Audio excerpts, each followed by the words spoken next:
Pri izboljšanju storitev gre za povečanje avtomatične izmenjave podatkov, ki omogočajo celovitejšo in lažjo odmero dajatev, ukrepe izterjave in sistematičnih ter ciljnih nadzorov po posameznih segmentih obdavčitve. Mi si želimo, da v teh postopkih sodelujemo tako, da smo nek partner zavezancev. Torej želimo si mu dati vse informacije, ki so na razpolago, želimo ga spoditi k elektronskem poslovanju, da si sam zniža stroške.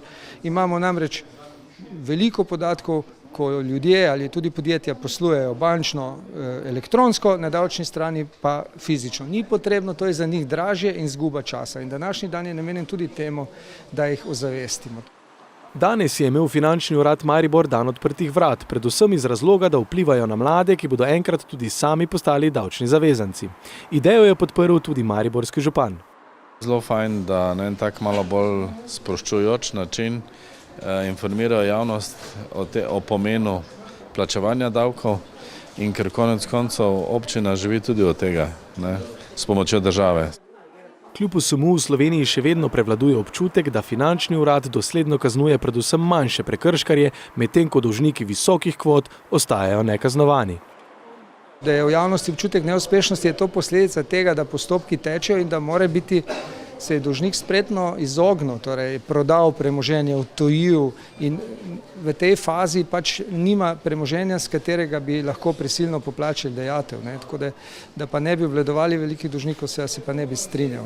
Ali pa nekateri dolžniki, torej mi moram reči, imamo okrog 150 milijonov evrov trenutno dolga na Finančnem uradu Maribor kumulativnega, od tega je okrog 60-70 milijonov prijavljeno v insolventne postopke, v osebne stečaje, prisilne, poenostavljene.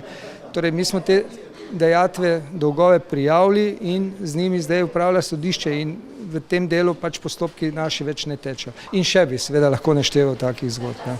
In med neplačniki je največ tistih, ki ne plačujejo socialnih prispevkov, torej še vedno se lahko z 500 ali več poslovnimi subjekti mesečno srečujemo, ki ne plačajo prispevkov za socialno varnost, saj ne tekoče, svojih zaposlenih ali zase in seveda moramo jih potem pozivati, sprožiti določene postopke, tudi kaznovalne.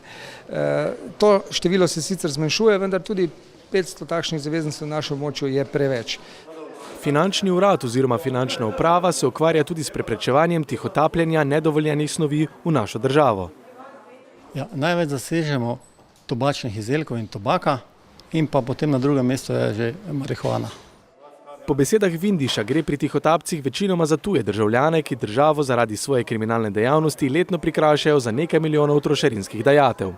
V zadnjem času mobilni oddelek Finančne uprave beleži porast tihotapljenja tobaka, za kar obstaja primerna razlaga. Ti tobačni izdelki prihajajo za neprimerno nizko ceno na trg EU, glede na to, po kakšni ceni se prodajajo v druge države članice in mislim, da je to glavni vzrok, ta nizka cena in pa dejansko brez plačila trošarinskih dajatev. Kljub vsemu pa direktor Mariborskega finančnega urada optimistično zre v prihodnost. Domača gospodarska rast je namreč pripomogla k izboljšanju plačilne kulture davčnih zavezancev. Na nivoju celotne države so v lanskem letu pobrali za dobrih 15 milijard dajatev, na mariborskem območju pa za dobro milijardo evrov dajatev, kar je skoraj 100 milijonov več kot leto poprej.